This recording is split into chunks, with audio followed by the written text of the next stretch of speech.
Hello everyone. मैंने last के lecture में आपको CF को निकालने के लिए रूल बताए थे, है ना।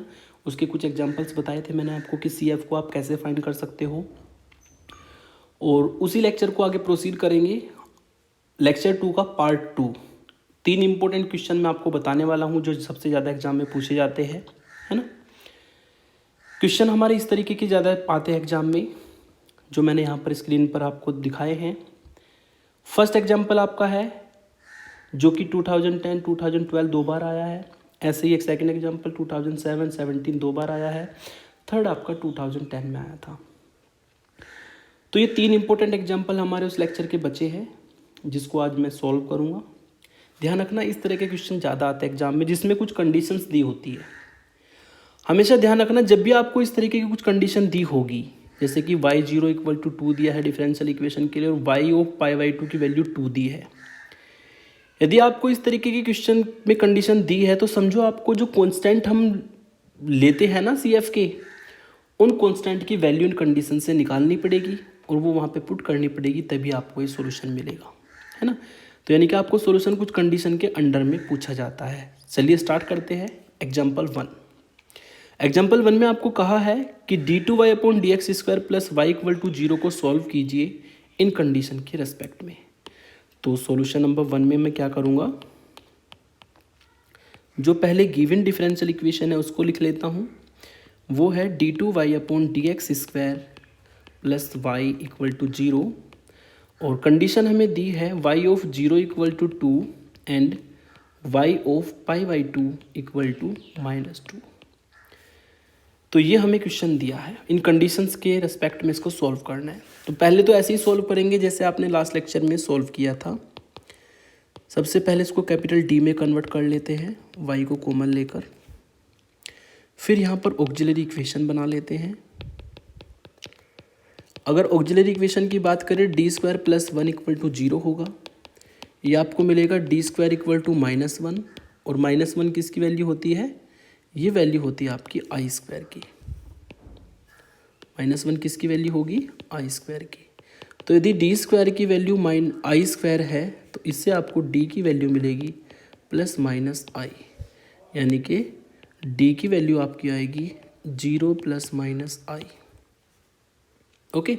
तो CF का रूल जो है कॉम्प्लेक्स, एक पेयर कॉम्प्लेक्स रूट मिला है आपको, तो CF यहाँ पर हो जाएगा e⁻0x × C1 cos i का कोफिशिएंट 1x और C2 sin × 1x। ठीक है। तो यदि आप देखें यहाँ पे इक्वल का पार्ट 0 है तो PI 0 होगा। तो जो जनरल सॉल्यूशन होगा, जनरल सॉल्यूशन हमारा हो जाएगा y = CF + PI। ओके। और ये आपको मिलेगा y = e⁻0x mean 1, C1 cos x और +C2 sin x। तो हमने जो CF का रूल था कॉम्प्लेक्स वाला वो यहाँ पे लगाया, पहले उसको सिंपली सॉल्व किया जैसे कि हमने कल वाले लेक्चर में सीखा था। अब हम क्या करेंगे, जो कंडीशंस आपको दी है उसकी हेल्प से C1 C2 की वैल्यू फाइंड करेंगे। एक कंडीशन दी है y0 = 2, एक कंडीशन दी है y π/2 = -2। आप जानते हैं अगर ये इस तरह की इक्वेशन है तो ये जो y यहाँ पर है ये x का फंक्शन है, जिसको हम इस तरीके से भी लिख सकते हैं। तो मैंने इसको x के फंक्शन की फॉर्म में लिख दिया। फिर हम क्या करेंगे, यहाँ पर जो फर्स्ट कंडीशन है y0 = 2, वो कंडीशन में यूज करता हूँ। y0 = 2 दिया है आपको। यदि आप y0 = 2 करते हो इक्वेशन नंबर, इसको मैं 2 डाल देता हूँ। पुट y0 = 2, ये ऐसा कह लेता हूँ। पुट x = 0 इन 2। तो इधर मिलेगा आपको y of 0 = C1 cos 0 + C2 sin 0। sin 0 0 होता है, cos 0 1 होता है, तो ये C1 और y0 की वैल्यू कितनी है आपकी 2 दी है, तो यहाँ से आपका C1 निकल गया। फिर दूसरी कंडीशन है हमारी y ऑफ π/2 = -2, यानी कि हमें इक्वेशन 2 में x की जगह पे π/2 रखना पड़ेगा। पुट x = π/2 इन इक्वेशन 2 यदि x को π/2 रखते हैं तो y ऑफ π/2 इधर मिलेगा c1 cos π/2 और प्लस c2 sin π/2 मिलेगा।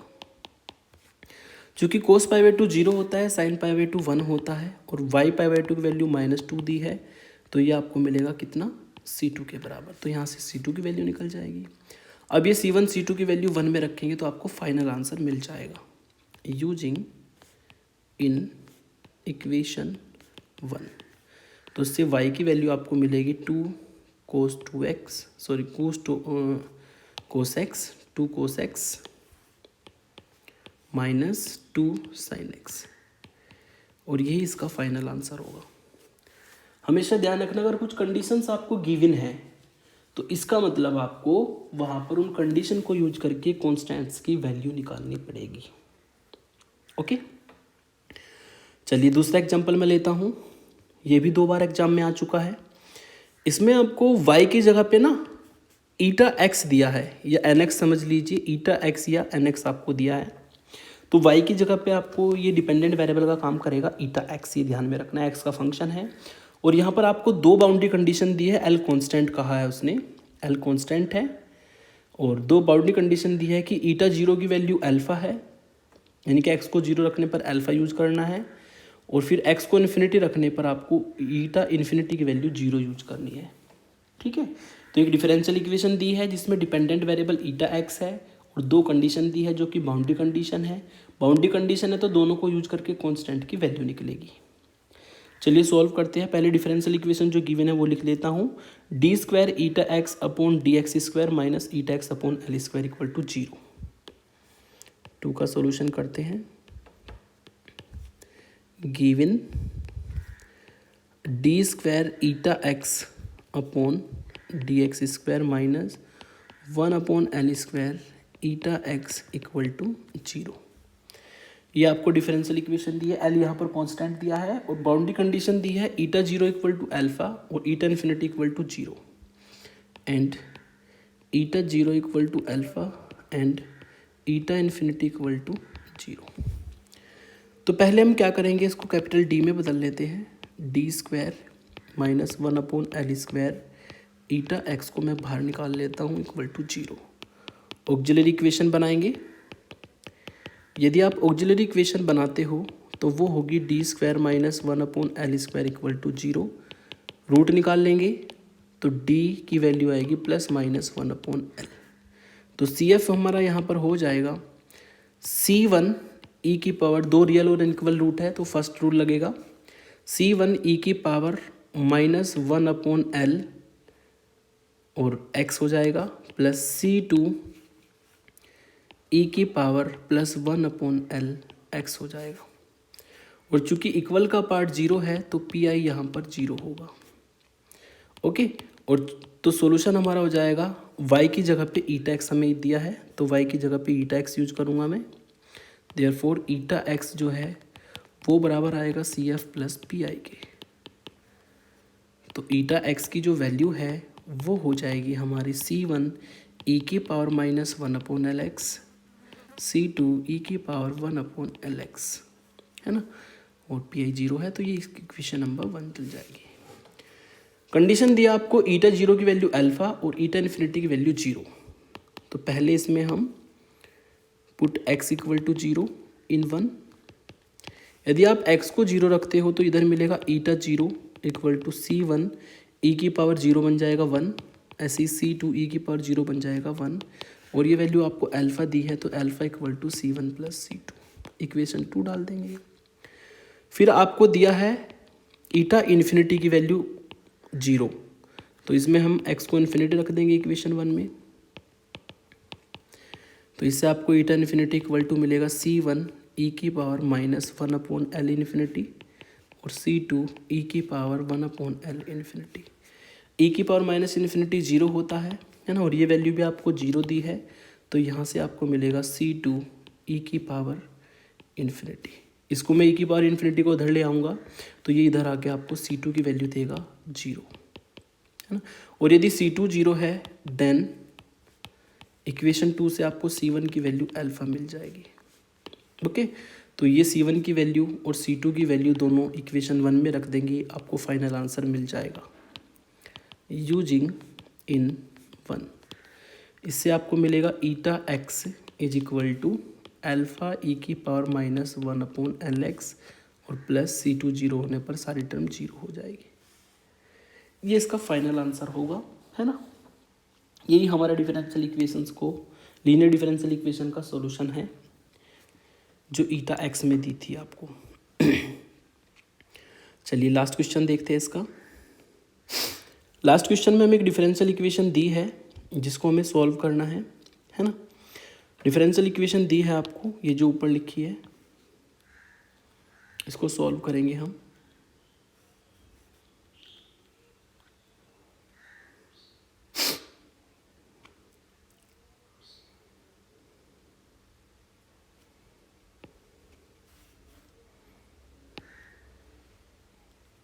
जो डिफरेंशियल इक्वेशन हमें गिवन है उसको लिख लेते हैं पहले। डिफरेंशियल इक्वेशन हमें गिवन है d2i/dt² plus r/L di/dt plus i/LC equal to 0। और कंडीशन यहाँ पे ये भी दी है कि r² जो c है वो 4l के बराबर है ना। r² c जो है वो किसके बराबर है, 4l के बराबर है, और RCL तीनों कांस्टेंट है। तो सबसे पहले जो डिफरेंशियल इक्वेशन दी है उसको कैपिटल D की फॉर्म में बदल लेते हैं, कैपिटल D² और प्लस r/L, और ये हो जाएगा हमारा कैपिटल D और प्लस 1/LC, i बाहर आ जाएगा इक्वल टू 0। एंड यहाँ पर जो कैपिटल D है वो d/dt है, मतलब इंडिपेंडेंट वेरिएबल यहाँ पर t का काम करेगा। ये ध्यान रखना है आपको, इंडिपेंडेंट वेरिएबल किसका काम करेगा, t का हमारा काम करेगा। हेयर ऑक्सिलरी इक्वेशन बना लेते हैं। जो ऑक्सिलरी इक्वेशन है वो होगी d² plus r/L d plus 1/LC equal to 0। Shridharacharya rule लगाएंगे सॉल्व करने के लिए, -b plus -b² minus 4ac/2 × 1। चूँकि हमें यहाँ पर r की वैल्यू दी है, चूँकि हमें r² c की वैल्यू दी है 4l, तो यदि मैं r² की वैल्यू निकालूँ तो वो हो जाएगी हमारी 4l/c। तो ये वैल्यू यहाँ पर जब आप पुट करोगे तो -r/L प्लस माइनस ये आपको r² की वैल्यू जब रखेंगे तो ये मिलेगा आपको 4l/cl² और माइनस यहाँ पे भी मिलेगा 4/LC। देखा जाए तो l से l कटेगा और ये प्लस माइनस से सारी टर्म कट जाएगी, है ना। तो d की वैल्यू आपको यहाँ पर मिलेगी, d की वैल्यू आपको मिलेगी -r/2l प्लस -0, है ना। यानी कि d की दो वैल्यू सेम आएगी, -r/2l और -r/2l। तो यहाँ पर जो CF है वही सॉल्यूशन हो जाएगा, y = CF ही सॉल्यूशन हो जाएगा। दो रियल और इक्वल रूट है तो C1 प्लस C2t आएगा क्योंकि इंडिपेंडेंट वेरिएबल t है, और e की पावर -r/2lt। जो हमारा रियल और इक्वल वाला कंसेप्ट होता है टेबल का, रूल नंबर 2, वो मैंने यहाँ पे अप्लाई किया जिससे कि इसका सॉल्यूशन हमें आराम से मिल जाएगा। ठीक है, तो ये हमारा जो है लेक्चर 2 का पार्ट 2 था जिसमें मैंने आपको CF के कुछ इंपॉर्टेंट क्वेश्चन निकालने सिखाए हैं। लेक्चर नंबर 3 हमारा जो नेक्स्ट लेक्चर होगा उसमें मैं आपको PI के रूल निकालने सिखाऊंगा। CF निकालने के तो रूल यही है जो मैंने आपको बताया है सेकंड लेक्चर में। PI निकालने के कम से कम 7 रूल होंगे, और CF PI के आपके 4 चैप्टर है जिसमें आधा मॉड्यूल कवर होगा, इसलिए इसको अच्छे से तैयारी करते हुए चले। अगर आप CF PI नहीं आएगा आपको तो इस सेमेस्टर में भी और नेक्स्ट ईयर जब आप पार्शियल डिफरेंशियल इक्वेशन के लिए CF PI पढ़ेंगे वहाँ पे भी दिक्कत आएगी, तो उसको अच्छे से सीख के चलिए, है ना, साथ में पढ़ते रहिए।